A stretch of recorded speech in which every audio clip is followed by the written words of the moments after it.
저희들은 지난 주일날 부활주일을 지냈습니다. 우리 모두가 부활의 증유로 삽시다. 그렇게 인사도 우리가 나누고 있습니다. 우리 다시 한번 옆 사람에게 우리는 부활의 증인들입니다. 주님께서 부활하시고 나서 사도들 중에 한 명이 비게 됩니다. 가룟 유다가 예수님을 은30에 팔아 넘겼습니다.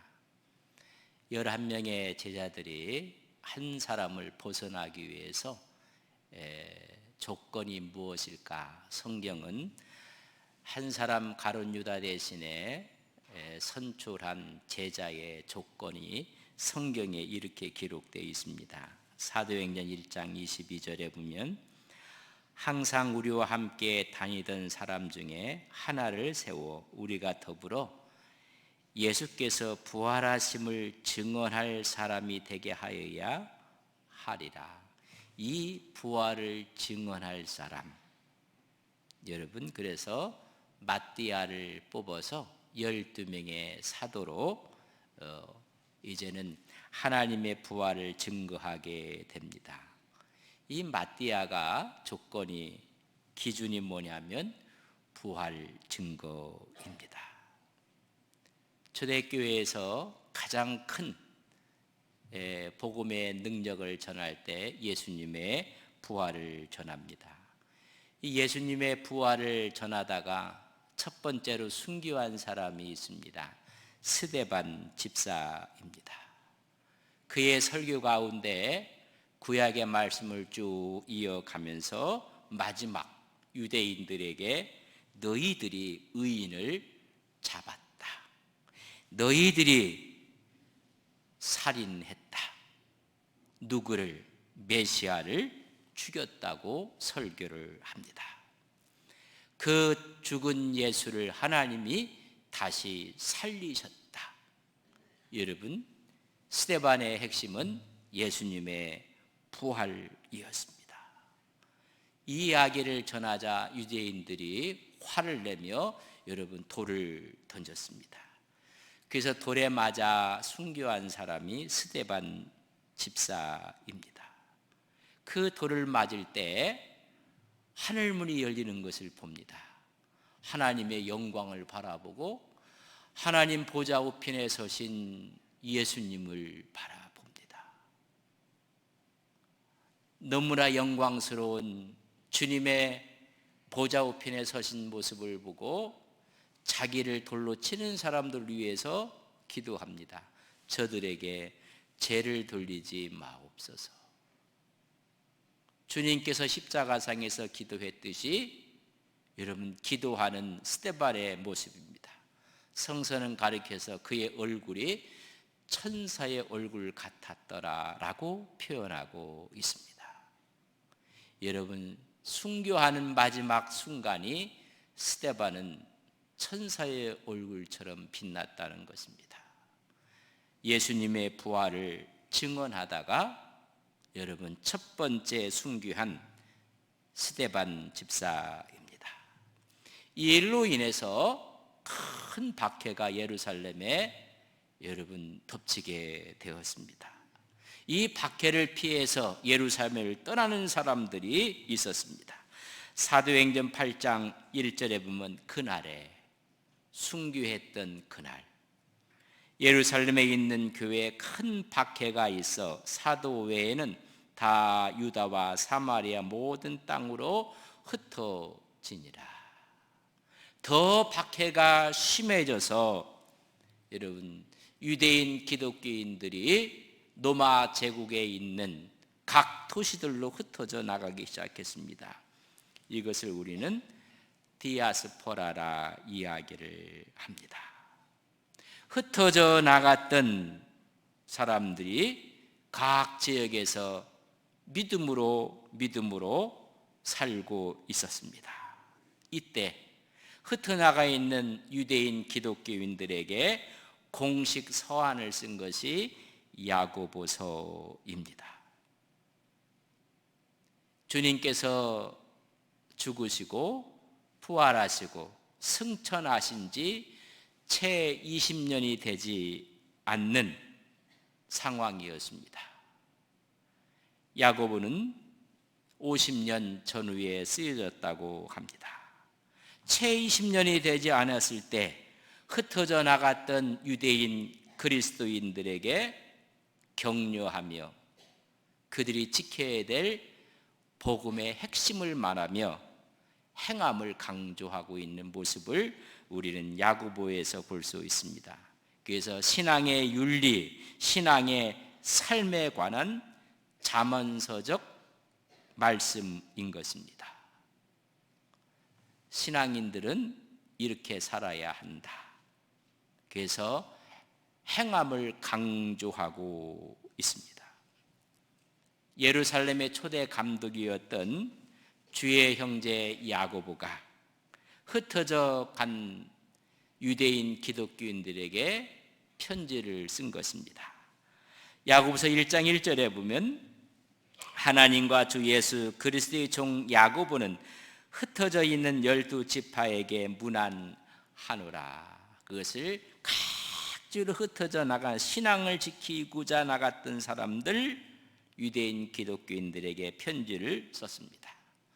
쓰게 된 이유는 두 가지 이유가 있습니다. 그 이유는 두 가지의 교회에 문제가 생긴 것입니다.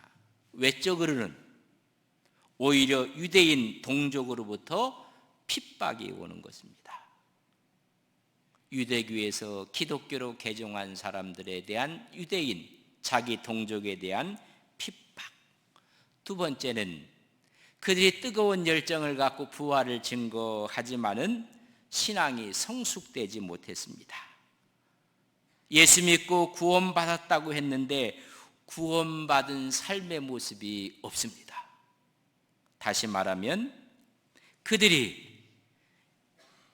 주님을 믿었지만은 오히려 유대교 관습에 더 큰 영향을 받고 있는 것입니다. 우리가 예수를 믿으면서도 기독교적인 마인드를 가져야 되는데 세상적인 유교적인 불교적인 그런 마인드를 갖고 있는 분들이 있습니다.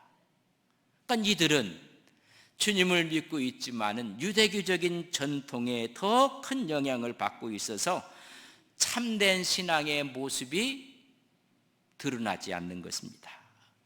말로만 믿음, 말로만 경건을 외치는데 경건한 믿음의 삶이 보여지지 않습니다. 믿음만 앞세웠지 믿음의 삶이 없는 것입니다. 특별히 개종한 유대인들, 그들이 마땅히 추구해야 되고 간직해야 될 것은 하나님의 나라, 하나님의 의에 관심을 둬야 되는데 여러분 모순이 왔습니다.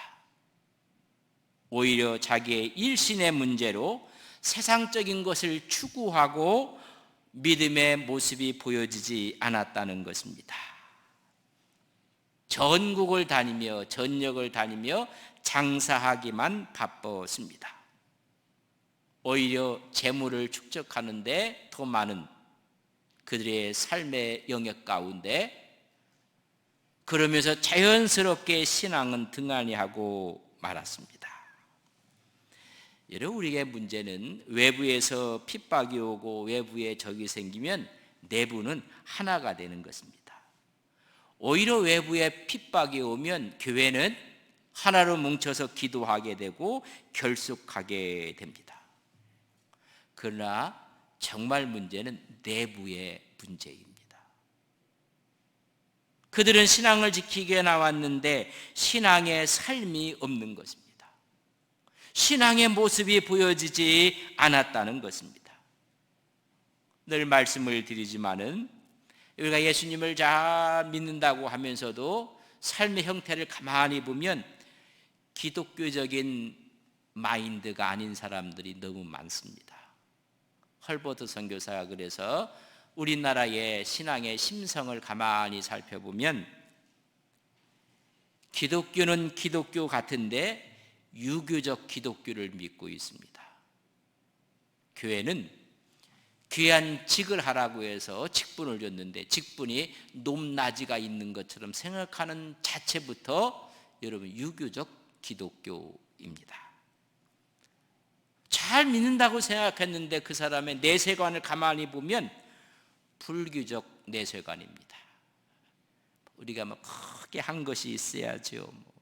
이러면서 구원론에 문제가 생깁니다.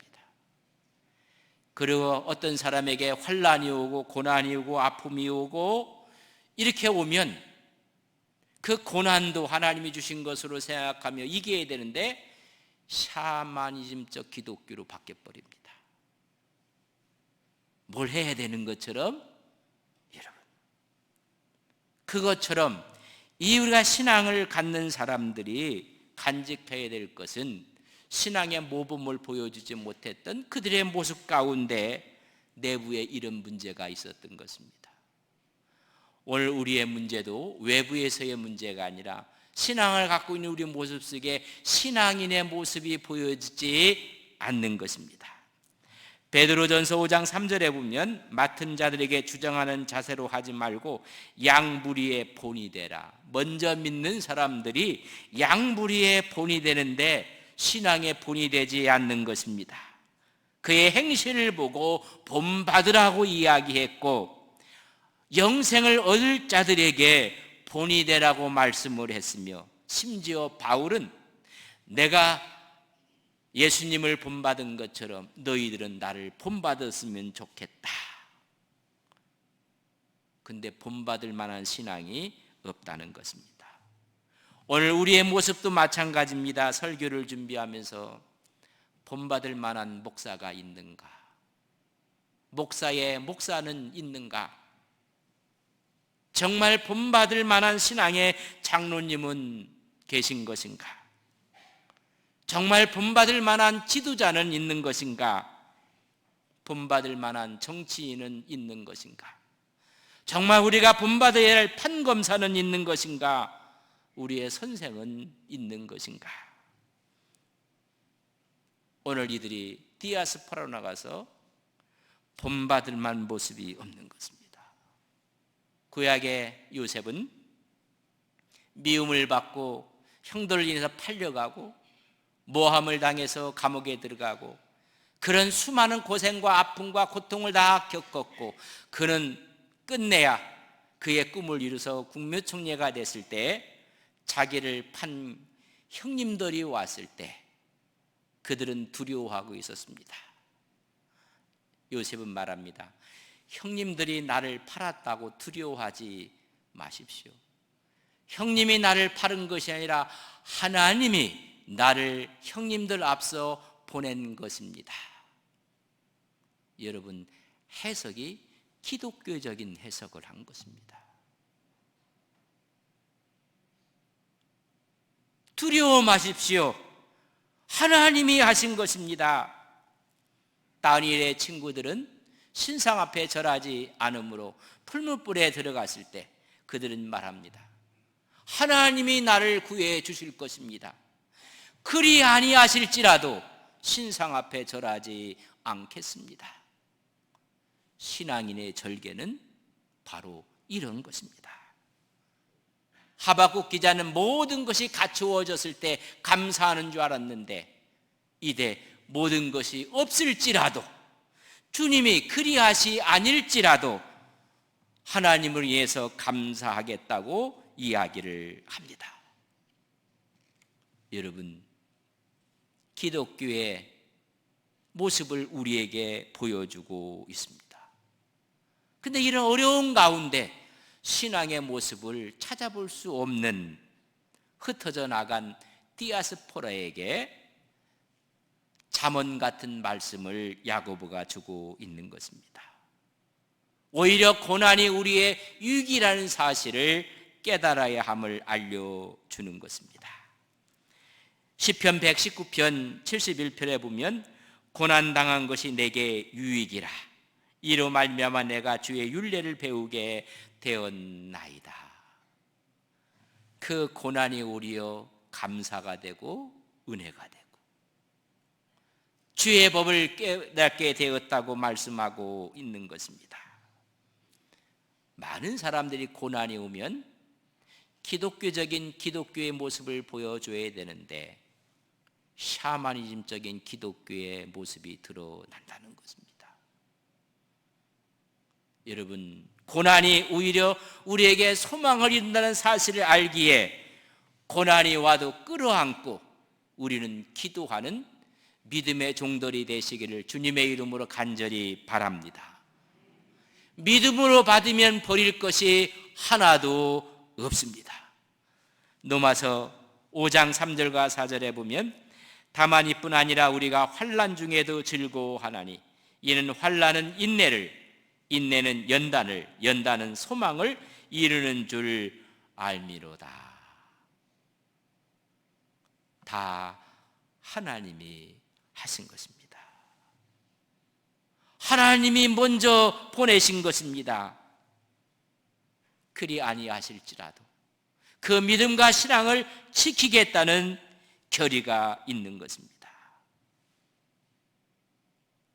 오늘 이 말씀은 바로 그렇지 못한 흩어져 나간 디아스포라에게 말씀하며 너의 인생은 영원하지 않음을 먼저 깨우쳐주고 있습니다.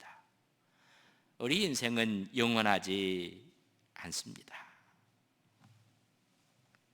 야고보서 4장 14절에 보면 너희 생명이 무엇이냐 너희는 잠깐 보이다가 없어지는 안개라고 말씀해 주고 있습니다. 잠깐 사는데 예수를 믿으면 예수 믿는 사람처럼 살아야 될 텐데 그렇지 못함을 탓하고 있는 것입니다. 안개는 지표면 가까이에서 아주 작은 물방울들이 김처럼 뿌옇게 올라오는 것을 안개라고 합니다. 여러분, 이것은 잠시 있다가 머물다가 없어진다는 것을 안개라. 성서의 안개의 단어는 아트미스라는 단어를 쓰는데 이 단어의 원래의 뜻은 짧다, 허무하다, 불완전하다는 상태를 아트미스라고 했습니다. 여러분, 완전한 것이 아닙니다. 잠시 있는 것입니다. 성경에 보면 인생을 가리켜 오늘 본문은 안개라고 했지만 인생은 들의 풀이라고 했습니다. 지나가는 그림자가 인생이라고 했습니다. 풀의 꽃도 비유를 하고 있습니다. 잠시 있는 것입니다. 짧은 생애를 사는 것입니다. 여러분, 영원하지 않습니다. 많은 분들이 영원히 살 것처럼 착각하고 살아갑니다.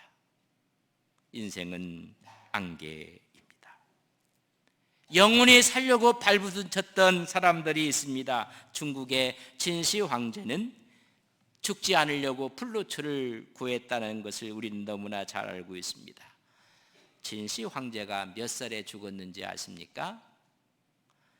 49에 죽었습니다. 몽골 제국을 일으켜서 그의 발가락 밑에 다 굴복시켰던 징기스칸은 마지막 모기에 물려서 말라리아로 죽는데 65에 죽었습니다. 내 사전엔 불가능이 없다고 이야기했던 나폴레옹은 52살에 죽었습니다. 우리나라 최고의 삼성 이건희 회장은 5년 동안 코마 상태로 계시다가 78세에 생을 마쳤습니다. 여러분, 안개 같은 인생입니다. 많은 분들이 착각하는 것이 있습니다. 영원한 것이 없습니다. 그 영원한 것이 없음을 먼저 전제하며 그렇다면 안개 같은 인생을 살아가는 사람들이 어떻게 살아가야 하는가? 믿음으로 구원받은 사람들은 어떻게 살아가야 하는가를 오늘 야고보 4장은 말씀하고 있는 것입니다. 세 가지로 말씀하는데 먼저는 지난번에 말씀드렸던 1절에 있는 말씀을 우리가 보게 됩니다. 너희 중에 싸움이 어디서부터 다툼이 어디서부터 나느냐? 너희 지체 중에 싸우는 정욕으로부터 나는 것이 아니냐? 다시 말하면 다투지 말라는 것입니다. 인생을 살아가면서 여러분 짧게 살아가는데 여러분 다투고 투쟁하고 싸움하면서 그 짧은 인생을 다 허비하지 말라는 것입니다. 다툼의 이유를 야고보는 하나님이 주시는 신령한 은사를 사모하지 않기 때문에 그렇다는 것입니다. 하나님을 가까이 하라는 것입니다. 세상 것을 가까이 하는 것이라 하나님을 가까이 하고, 두 번째 원인은 인간의 욕심입니다. 그릇된 욕심을 이야기할 때 요한일서 2장 16절에 이는 세상에 있는 모든 것이 육신의 정욕과 안목의 정욕과 이생의 자랑이니 다 아버지께로부터 온 것이 아니요 세상으로부터 온 것이라.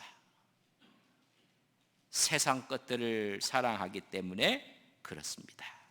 개인적인 인간적인 다툼과 욕심을 불러일으키는 것은 갖고 있는 욕심입니다. 여러분, 이것을 이길 수 있는 방법은 하나님을 가까이 하라는 것입니다.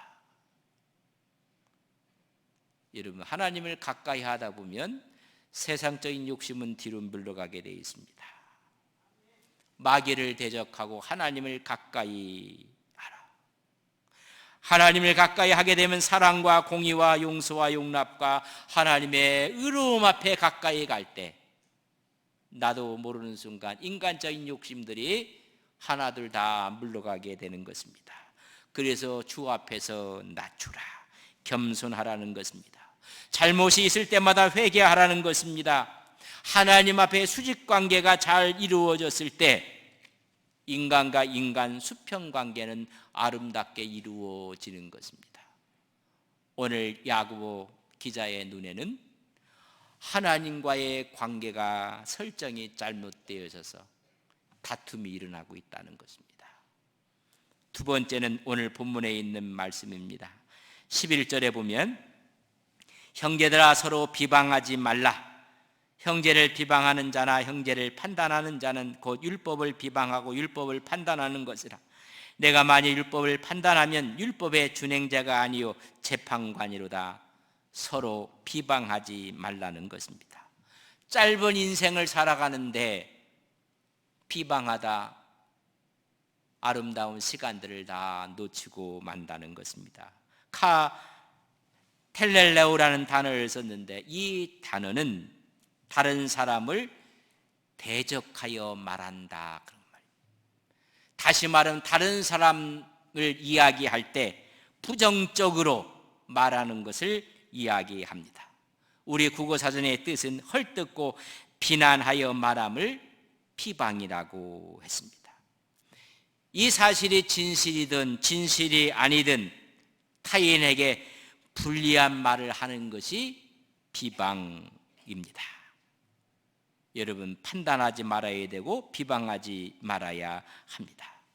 레위기 19장 16절에 보면 너는 내 백성 중에 돌아다니며 사람을 비방하지 말며 내 이웃의 피를 흘려 이웃을 도모하지 말라. 나는 여호와이니라. 율법에 비방하지 말라는 것입니다. 그렇다면 왜 비방하는 것이 나쁜 것인가? 하나님의 율법을 어기는 것입니다. 하나님을 사랑하라고 했습니다. 두 번째는 율법에 우리는 준행자지 우리는 재판관이 아니기 때문에 그렇습니다.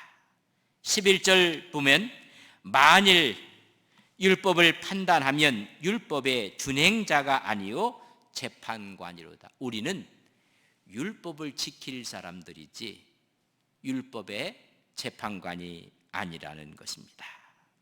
12절 말씀에 이렇게 기록했습니다. 입법자와 재판관은 오직 한 분이시니 능히 구원하기도 하시며 멸하기도 하시느니라. 하나님이 판단하신다는 것입니다. 만약에 우리가 비방하고 비판한다면 우리가 스스로 하나님의 주권을 침해하는 것입니다. 스스로 하나님 자리로 올라가고 마는 것입니다. 하나님이 가장 싫어하는 것입니다. 하나님의 자리를 탐내고 마는 것입니다. 여러분, 우리 스스로를 한번 깊게 뒤돌아보고 여러분 회개하고 성찰을 해야 될 일이 있습니다. 사람들을 보면서 여러분, 우리는 비방하지 않았는가? 판단하지 않았는가? 단점을 꼬집어 가면서 비방하지는 않았는가?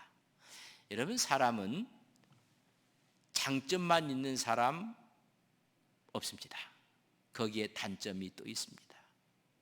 어떤 사람은 단점이 많은 사람이 있습니다. 그러나 그 중에도 여러분 장점이 있습니다. 어떤 사람은 정말 훌륭해요. 장점이 너무 많아. 장점이 9개야. 근데 하나의 단점이 있어요. 그걸 보는 사람이 사랑이 없으면 여러분 단점 한 가지를 볼까요? 장점 9가지를 볼까요?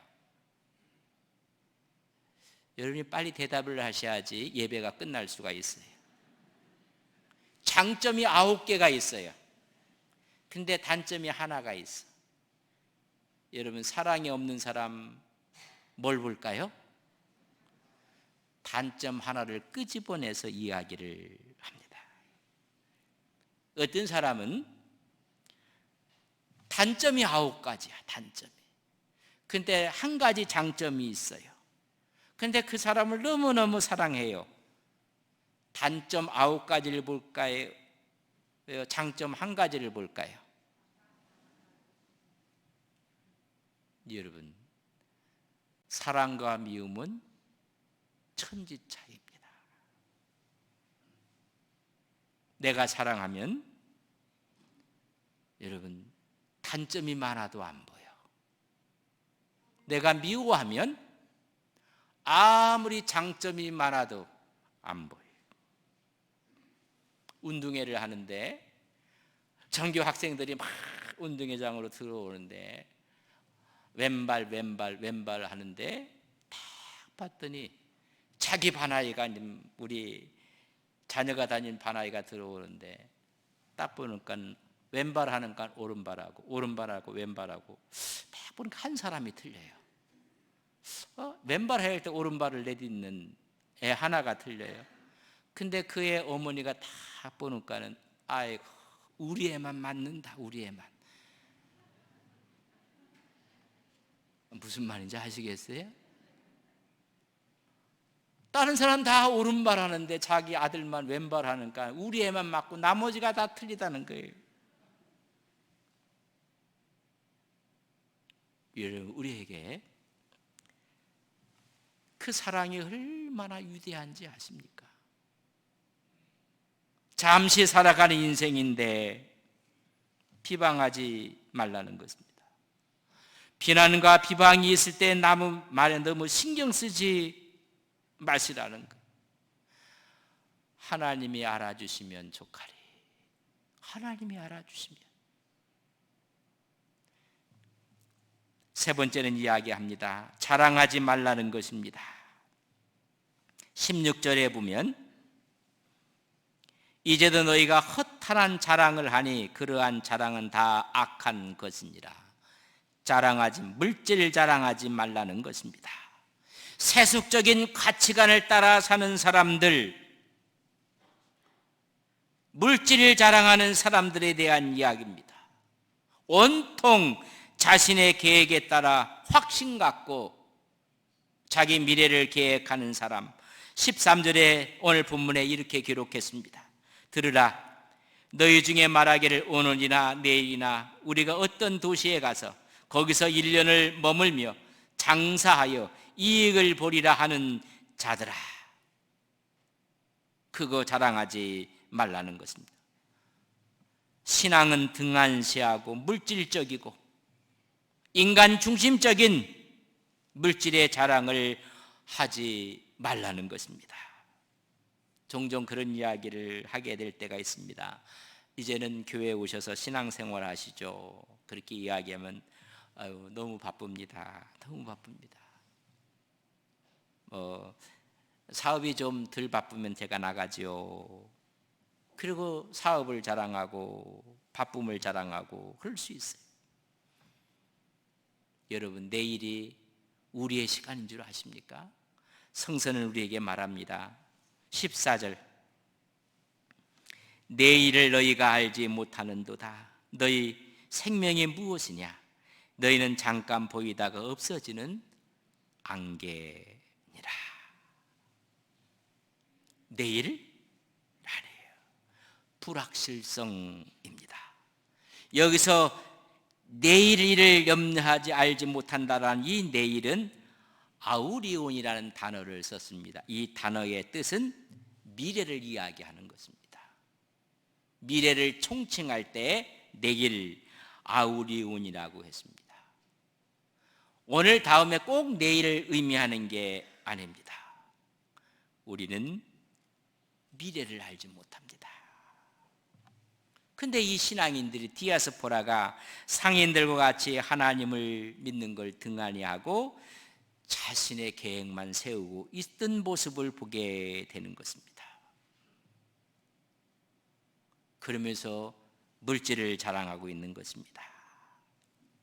여러분, 우리는요, 내일 미래를 모릅니다. 열심히 쌓았다고 해서 여러분 다 우리 것이 되는 것이 아닙니다. 소풍 이야기를 종종 했습니다. 유치원에서 봄 소풍을 가게 돼서 들뜬 마음으로 맛있는 것들과 맛있는 음료를 다 준비해서 아이들이 다, 저희들 때는 그렇게 했습니다. 그래서 아이들이 가서 오전에는 선생님과 함께 다 놀이도 하고 장기자랑도 하고, 점심을 먹고 나서는 자유시간을 줍니다. 그러면 여러분 그렇게 놀았습니다. 그저 사방치기 하고 땅 따먹기 하면서 놀았습니다. 흙을 싸놓고 나무를 하나 탁 꼽아놓고 가위바위보에서 이기는 사람이 그 흙을 갖고, 근데 그 꼽아놓은 나무가 쓰러지면 안 됩니다. 그래서 정성스럽게 해서 갖다 쌓아놓고, 여러분 꼭 물질 갖다 쌓아놓는 것처럼, 돈 쌓아놓는 것처럼 그래서 많이 쌓아놓은 사람이 여러분 이기는 것입니다. 근데 만약에 여러분 그 나무가 쓰러지면 이건 지는 것입니다. 처음에는 막 갖고 가다가 마지막에 갈수록 정성을 다해서 여러분 흙을 갖고 옵니다. 그래서 이기고 지고 환호하고 기뻐하고 또 가서 또 그런 게임을 합니다. 여자아이들은 큰 그림 사각형을 그려놓고 여러분 사방치기를 해갖고 세 번에 들어와서 땅을 자꾸만 넓혀갑니다. 이런 그 재미가 솔솔합니다. 막 그래서 성도 내고 짜증도 내고 그럽니다.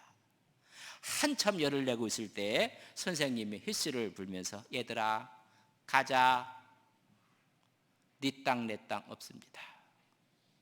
내 재물 네 재물 없습니다. 여러분 똑같은 현상이 벌어집니다. 아이들은 턱 일어나서 여러분 묻었던 먼지 다 털어버립니다. 다 털고 자기 앞에 쌓았던 흙을 축구하듯이 전부 다 한 번씩 차고 끝나버리고 맙니다. 여자아이들은 일어나서 똑같이 하고 발로 다 지우고 그리고 모입니다. 여러분 우리는 하나님께서 부르시는 그날 아무도 모르는 아무것도 없습니다. 인생이 살면서 잠언은 이야기하고 있습니다. 잠언 16장 1절에 보면 마음의 경영은 사람에게 있어도 말의 응답은 여호와께로부터 나오느니라. 그러면 너희는 여호와께 맡기라. 그분이 너를 인도하실 것이라고 말씀해 주고 있습니다. 하나님 없이 계획하는 모든 것들은 다 허탄한 것이라고 이야기해주고 있습니다. 인생은 영원하지 않습니다. 잠깐 보이다가 없어지는 안개일 뿐입니다. 그렇다면 어떻게 살아야 될 것인가? 디아스포라에게 하는 말이 다투지 말라, 비방하지 말라, 인간적인 자랑을 하지 말라고 이야기해주고 있습니다. 서로가 용납하고 용서하고 사랑과 배려와 갖고 하나님을 자랑하며 살라고 말씀해주고 있습니다. 이것을 행할 때 그것이 선이 된다고 말씀했습니다. 만약 이것을 행하지 않으면 죄라고 말씀합니다. 야고보 4장 17절에 그러므로 사람이 선을 행할 줄 알고도 행하지 아니하면 죄니라. 여러분 그것을 알고 행할 것을 말씀해 주고 있습니다. 선은 아는 것으로 충분하지 않습니다. 그것을 행할 때 비로소 선이 되는 것입니다. 오늘 디아스포라에게 이야기하고 있습니다. 예수를 믿고 너희들이 진정한 모습이 될 때 그것이 선인데 삶의 변화를 이야기해 주고 있는 것입니다. 나무는 열매로 그 나무를 아는 것입니다. 믿음은 그의 행함을 통해서 안다고 이야기하는 것입니다. 참된 신앙, 참된 믿음은 행함으로 나타남을 이야기합니다. 그러기 위해서 우리는 구원받는 자에게나 망하는 자에게나 우리는 그리스도의 향기로 살아야 합니다. 고린도후서 2장 15절에 있는 말씀을 우리 모두가 함께 보겠습니다. 함께 읽습니다. 우리는 구원받는 자들에게나 망하는 자들에게나 하나님 앞에서 그리스도의 향기니. 여러분 안개 같은 인생을 살아가며 모든 사람에게 그리스도의 향기가 돼서 은혜를 끼치며 기쁨을 나누며 행복을 함께 나누는 믿음의 귀한 종들의 삶이 되시기를 주님의 이름으로 간절히 바랍니다. 함께 다